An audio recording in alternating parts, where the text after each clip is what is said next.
خانقاہ ربانیہ نقشبندیہ روحانی مولد پیر مفتی احسن محمود نقشبندی صاحب۔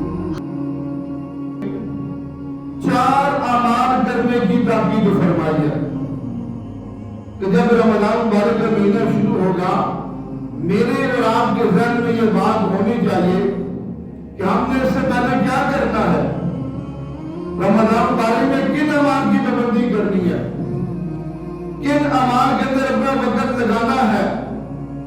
اگر میرے آپ کے سامنے یہ 4 اعمال نہیں ہوں گے، میں بھی وقت گزاروں گا، آپ بھی وقت گزار دیں گے، اور ہر وقت ہماری نگاہ گھڑی پر ہوگی، 2 گھنٹے رہ گئے، 3 گھنٹے رہ گئے، آدھا گھنٹہ رہ گیا، کس وقت روزہ کھولے گا، کھائیں گے پیئیں گے، وقت ختم ہوگا۔ وگرنہ ہمارا مزاج وقت گزاری والا بن جائے گا۔ اگر میرے آپ کے سامنے یہ 4 اعمال جو رحمت کائنات صلی اللہ علیہ وسلم نے فرمائے ہیں کہ ان 4 اعمال کے اندر رمضان مبارک کو گزارنا ہے تو رمضان قیمتی بن کے جائے گا۔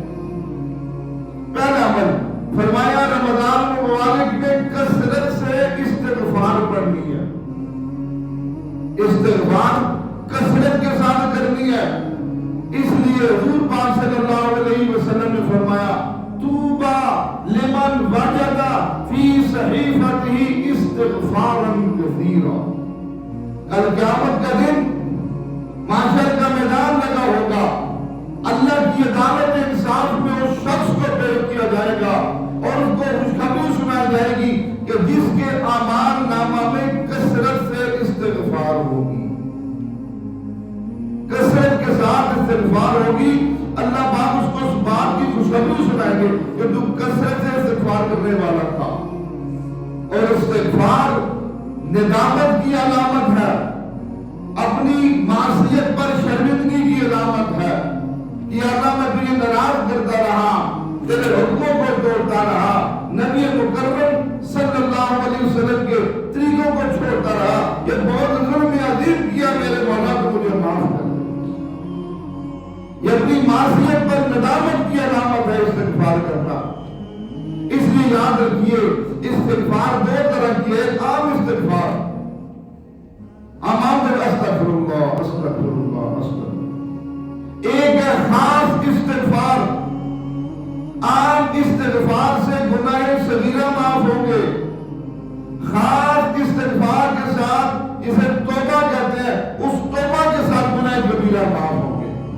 ہم نے رمضان مبارک میں خاص استغفار بھی یعنی توبہ بھی کرنی ہے اپنے تمام گناہوں سے، اور عزم کرنا ہے اس بات کا ربا جو گناہ کر چکا ہوں اب انشاءاللہ آئندہ گناہوں کو نہیں دہراؤں گا۔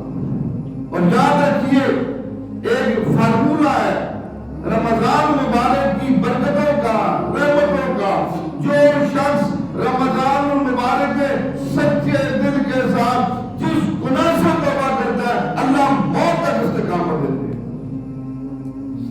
جو یہ ارادہ لے کے آئے رمضان آیا نمازیں پڑھوں گا، رمضان رہ کے تو چھٹی، رمضان میں تلاوت کروں گا، رمضان رہ کے تو ختم، وہ کتنا خوشی کرے گا زندگی نیت کی ہے۔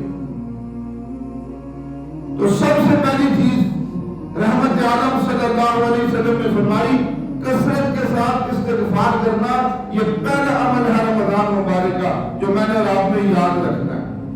دوسرا فرمایا کثرت کے ساتھ کلمہ لا الہ الا اللہ کا ذکر کرنا، اس لیے اسے افضل الکلمہ، اور یہ وہ کلمہ ہے جسے میں اور آپ پڑھ کے دائرہ اسلام میں داخل ہوئے، اور یہ وہ کلمہ ہے حدیث پاک میں آتا ہے جو شخص اپنے کسی مردہ کے اوپر فوت شدہ کے اوپر 70,000 دفعہ کلمہ لا الہ الا اللہ پڑھ کر اس کی روح کو بخشتا ہے، رب کائنات اس مردہ پہ جنت واجب کر دیتے ہیں۔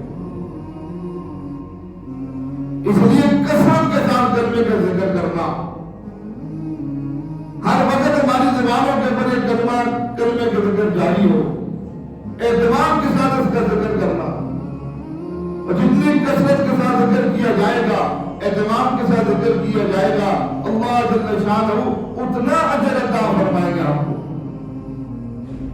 یہ دوسرا عمل رمضان مبارک کا ہے کرنے کا۔ تیسرا حضور پاک صلی اللہ علیہ وسلم نے فرمایا رمضان میں ہم نے دعائیں کرنی ہے، دعاؤں میں دو دعاؤں کا اہتمام کرنا ہے۔ جس طرح دنیا میں دعا کرتے ہیں یا اللہ مجھے اپنا گھر دے دے، یا اللہ مجھے اپنی گاڑی دے دے، یا اللہ مجھے بیٹا دے دے، یا اللہ مجھے اولاد دے دے، یا اللہ مجھے زمین دے دے، یا اللہ مجھے فلانا عہدہ دے دے، دعائیں کرتے ہیں۔ ان دعاؤں میں دو دعاؤں کو اہمیت دینی ہے۔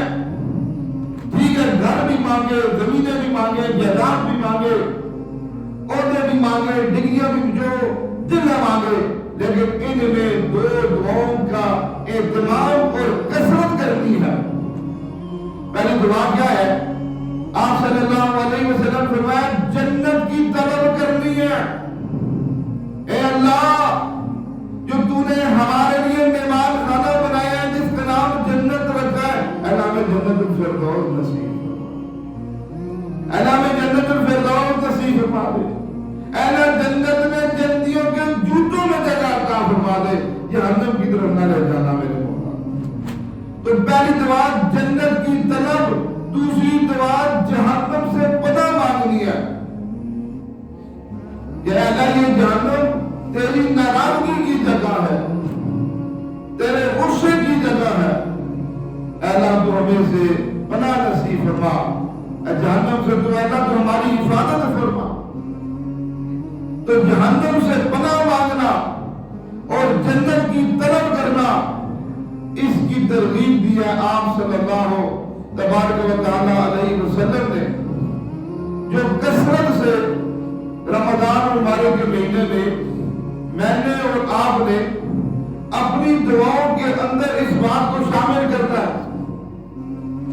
کہ ہم نے کثرت کے ساتھ جنت کی طلب کرنی ہے، جہنم سے پناہ مانگنی ہے۔ رمضان مبارک کا چوتھا عمل جو میں نے اور آپ نے کرنا ہے، فرمایا کثرت سے قرآن پاک کی تلاوت کرنی ہے۔ اس لیے جو حدیث آئی ہے اس میں اللہ نے رمضان اور قرآن کو جوڑا ہے آپس میں۔ حدیث کیا ہے؟ رسول پاک صلی اللہ تعالی علیہ وسلم فرماتے ہیں الصیام والقرآن یشفعان للعبد یوم القیامہ۔ کہ اللہ کا قرآن اور رمضان مبارک کا مہینہ یہ دونوں بندے کے حق میں سفارشی بن کے رب کی عدالت میں پیش ہوں گے۔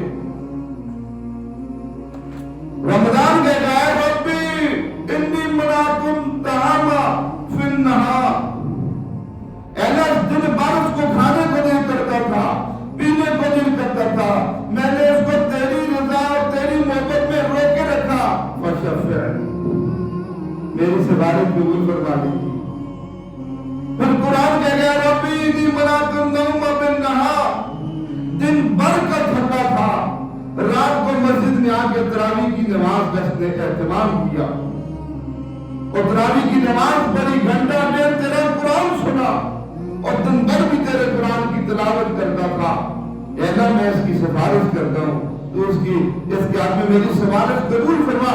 حدیث پاک الفاظ ہے رحمت کائنات صلی اللہ علیہ وسلم فرماتے ہیں فیشفعان، رب دونوں کی سفارش قبول کرتا ہے۔ سامعین کرام قدر، اس لیے ہم اگر رمضان کو بھی اپنا سفارشی بنانا چاہتے ہیں، دیکھیں سفارش مضبوط ہونی چاہیے۔ سفارش تب مضبوط ہوگی جب سفارشی تعلقات اچھے ہوں گے۔ اس سے ہمارا کوئی تعلق بھی نہیں، کوئی لین دین، جو کیا ہماری سفارش کرے گا؟ اگر رمضان مبارک کے روزوں کو یوں گزاریں گے تو کیا سفارش کریں گے؟ قرآن کو ہاتھ نہیں لگائیں گے تو قرآن کیا ہماری سفارش کرے گا؟ اس لیے اپنے سفارشوں کو مضبوط بنانا ہے، ابھی سے یہ نیت کرنی ہے کہ انشاءاللہ رمضان مبارک کے اندر ہمیں 4 اعمال کا اہتمام کرنا ہے۔ کثرت سے استغفار نمبر 1، نمبر 2 کثرت سے کلمہ طیبہ کا ذکر، نمبر 3 دعاؤں کے اندر جنت کی طلب، جہنم سے پناہ، اور نمبر 4 کیا کرنا ہے جو بھی کیا ہوتا ہے کثرت سے قرآن پاک کی تلاوت کرنی ہے۔